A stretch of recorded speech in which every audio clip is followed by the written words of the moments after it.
தமிழகம் எங்கும் Max Gold cash for your gold. Max Gold நீங்க தங்க மட்டும் இல்லைங்க, பிளாட்டினம், டைமண்ட், சில்வர், ரூபினி எதை வேணாலும் விற்கலாம். உங்களுக்கான பணம் ரொக்கமா கையிலயோ இல்லைன்னா பேங்க் அக்கௌண்ட்லயோ உடனடியாக செலுத்திடுவாங்க.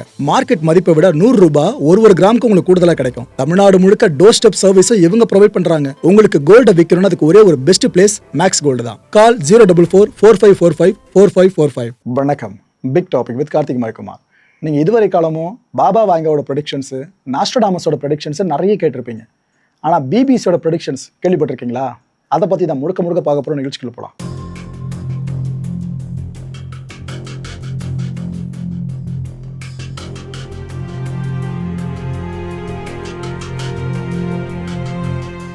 பிபிசி உலக புகழ்பெற்ற செய்தி ஸ்தாபகம். இவங்களுக்கு அடுத்ததான் மற்றவங்கன்னு சொல்கிற அளவுக்கு அவ்வளோ பழமை. இவங்க இந்த நியூஸ் பேஸ்டு டேட்டா இருக்குல்ல, இதை அடிப்படையாக வச்சுக்கிட்டு ஒரு பெரிய ப்ரெடிக்ஷன் லிஸ்ட்டை வெளியிட்டு இருந்தாங்க.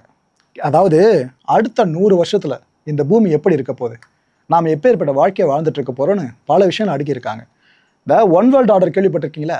கிட்டத்தட்ட அந்த டச்சை தான் நீங்கள் இந்த கான்டென்ட் முழுக்க அந்த நெடியை ஃபுல்லாக சுவாசிக்கிற மாதிரி இருக்கும். இப்போ ஒரு ப்ரெடிக்ஷனை பற்றி சொல்கிறேன். மொத்தம் 17 சொன்னால் பார்த்தீங்களா? அந்த 17 முதல் ப்ரெடிக்ஷன், நாம் நிலத்தில் விவசாயம் பண்ணி பார்த்துக்கிட்டு இருக்கோம்ல, ஆனால் அடுத்த 100 வருஷத்துக்குள்ளே கடலில் விவசாயம் பண்ண முடியும்னு சொல்கிறாங்க. இப்போ இருக்க டெக்னாலஜிக்கல் அட்வான்ஸ்மெண்ட் எல்லாத்தையும் கொண்டு போய் வச்சா கடைசியில் இந்த ரிசல்ட் வரும்ன்றாங்க. இது ஒன்றா. ரெண்டாவது, நாம் இப்போ பேசி தானே ஒரு விஷயத்த சொல்ல வேண்டியதாக இருக்குது, மற்றவங்க புரிய வைக்க வேண்டியதாக இருக்குது. கம்யூனிகேட் பண்ணுறது நம்ம பேச்சை பயன்படுத்திட்டு இருக்கோம்ல, எப்படி இல்லாமல் நம்ம நினைக்கிறதையே இன்னொருத்தவங்க தெரிஞ்சுக்கிற மாதிரி இந்த தாட் டிரான்ஸ்மிஷன் சொல்லுவாங்க. கிட்டத்தட்ட டெலிபதி மாதிரி தான். இது போல் விஷயம் சாத்தியம்னு சொல்கிறாங்க அடுத்த 100 வருஷத்துக்குள்ளே. யோசிச்சு பாருங்கள், நினைக்கிற விஷயம் தெரிய வர ஆரம்பித்தா விலங்குகள்கிட்டையும் மனுஷங்க பேச முடியும்னு அர்த்தம். Okay, right. மூணாவது விஷயம், இப்போ மனுஷனுக்குனாக்கா ஒரு எண்டுன்னு ஒன்று இருக்குல்ல, ஆனால் இயந்திரமயமாக்கல் மனுஷனுக்குள்ளே வந்துருச்சு அப்படின்னாக்கா அந்த எண்டை கொஞ்சம் தள்ளி போட முடியலை. அப்பேற்பட்ட விஷயம் பாசிபிள் ஆகுன்றாங்க.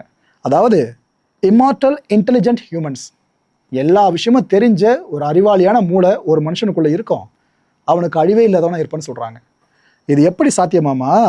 இந்த டிஎன்ஏ ப்ளஸ் ரொபாட்டிக் இன்ஜினியரிங் இருக்குல்ல, இதை பேஸ் பண்ணி இது சாத்தியப்படுத்த முடியுன்றாங்க டெக்னாலஜிக்கல் அட்வான்ஸ்மெண்ட்டால். வந்தவரெல்லாம் தங்கிவிட்டால் பூமியில் நமக்கு இடமேதுன்ற பாடல் வரி இருக்குல்ல, அது 100% உண்மை. ஆனால் இவங்க சொல்கிற இந்த விஷயம் சாத்தியமாச்சுனாக்கா பூமி வெயிட்டை தான் ஏறிட்டே இருக்கும் போல இருக்குது. இதில் நாலாவது விஷயம், வெதரை மனுஷங்களால் கண்ட்ரோல் பண்ண முடியும்னு சொல்கிறாங்க. கிட்டத்தட்ட இது ஆக்சுவலாக நடந்துக்கிட்டு இருக்கு இப்போ வரைக்கும், இதில் மாற்று கருத்து இல்லை. ஒரு சில இடங்களில் பெய்கிற மழை கூட இயற்கையாக பெய்யுதான்ற டவுட்டே பல பேருக்கு வர ஆரம்பிச்சிருச்சு. அந்தளவுக்கு வெதரை கண்ட்ரோல் பண்ண ஆரம்பிச்சிட்டோம். யோசிச்சு பாருங்களா, இதுக்கப்புறம் சூறாவளி புயல்லாம் அடிக்கிறத கூட மனுஷன் கண்ட்ரோல் பண்ண முடியும், எந்த திசையில் எங்கே போகணுன்றதையும் கண்ட்ரோல் பண்ண முடியுன்ற நிலைமை வந்துருச்சுனாக்கா அவன் அதை ஆக்கத்துக்கு மட்டுமா பார்த்துட்டு இருக்க போகிறான், அழிவுக்கானதை பெருசாக பார்க்க ஆரம்பிப்பான்.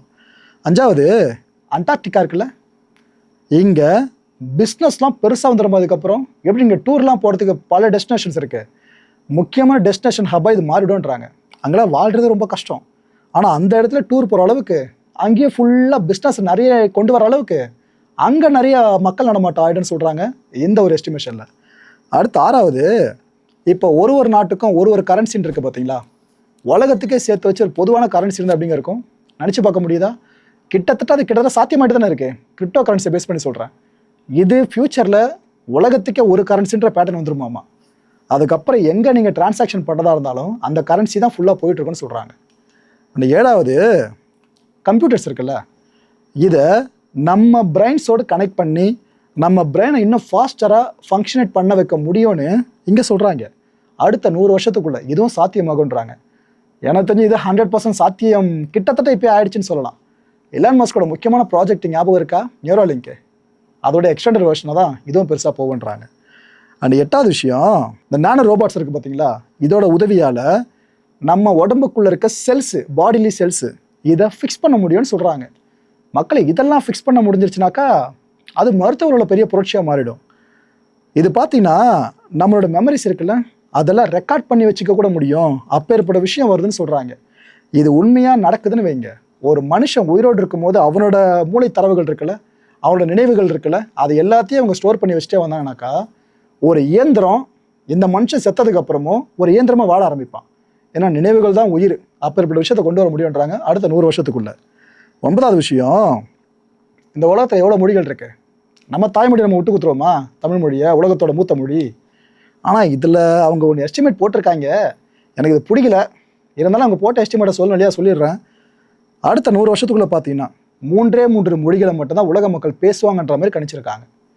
ஒன்று இங்கிலீஷ் ஆப்வியஸா, 2வது ஸ்பானிஷ், 3வது மேண்டரின்னு சொல்கிறாங்க. ஓகே, 10வது விஷயம், இந்த உலகத்தில் 80% ஆட்கள் பார்த்தீங்கன்னா தன்பால் ஈர்ப்பு திருமணத்தை தான் பண்ணிப்பாங்கன்னு சொல்கிறாங்க.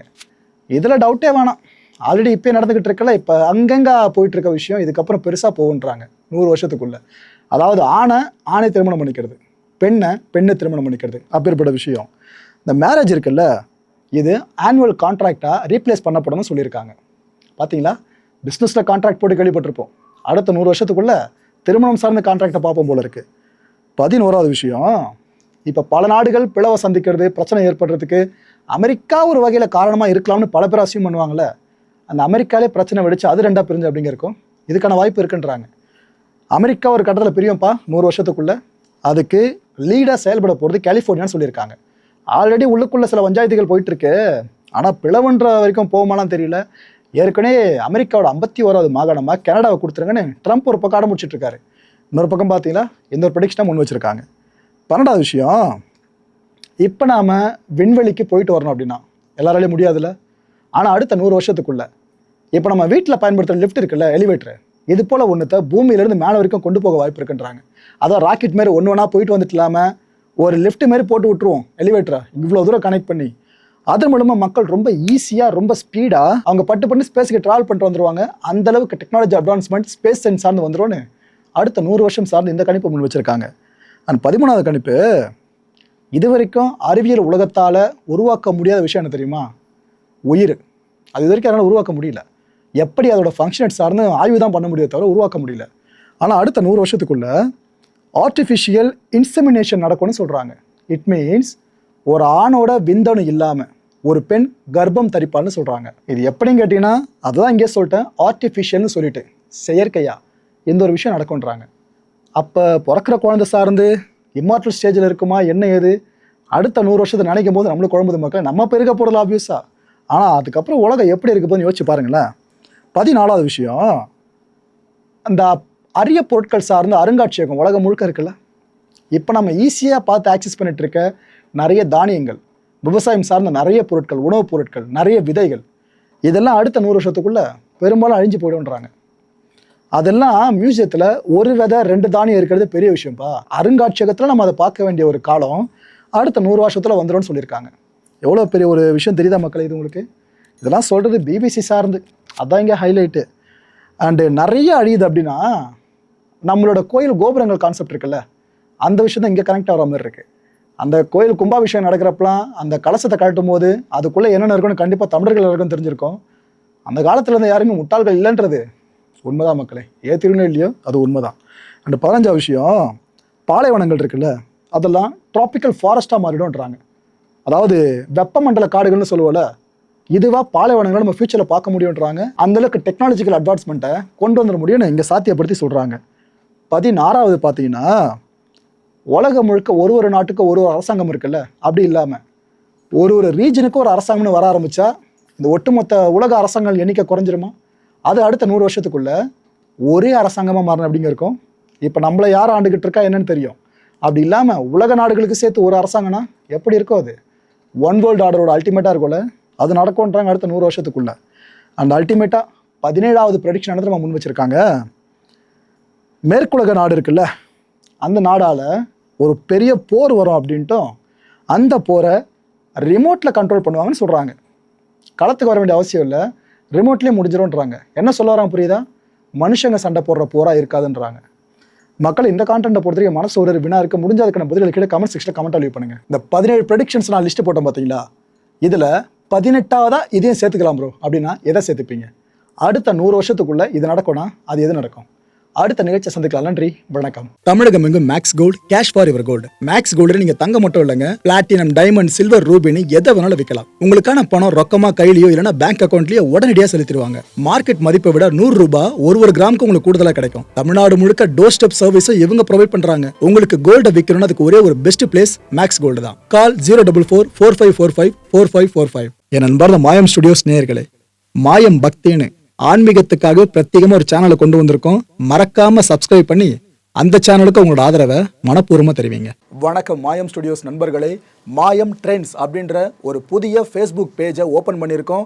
நீங்கள் யூடியூப்பில் பார்த்துட்டு இருக்கீங்களா நம்மளோட கான்டென்ட்ஸ்லாம், இதெல்லாம் விட ஒரு படி மேலே ரொம்ப கிறிஸ்பாகவும் ரொம்ப சூப்பராகவும் நிறைய கான்டென்ட்ஸ் உங்களுக்கு இந்த பேஜில் காத்துட்ருக்குங்க. ஸோ உடனடியாக ஃபேஸ்புக் பிளாட்ஃபார்ம் போங்க, மாயம் ட்ரெண்ட்ஸ்னு டைப் பண்ணி சர்ச் பண்ணி நம்ம பேஜை ஃபாலோ பண்ணுங்கள். அப்படியே நம்ம சேனலையும் நீங்கள் சப்ஸ்கிரைப் பண்ணிட்டீங்க அப்படின்னா இன்னும் நிறைய புது புது கான்டென்ட்ஸை உங்களுக்காக ப்ரொடியூஸ் பண்ணி கொடுத்துக்கிட்டே இருப்பாங்க. நீங்கள் பண்ணுற ஒவ்வொரு சப்ஸ்கிரிப்ஷனும் எங்களுக்கு பெரிய மோட்டிவேஷனாக அமையும்.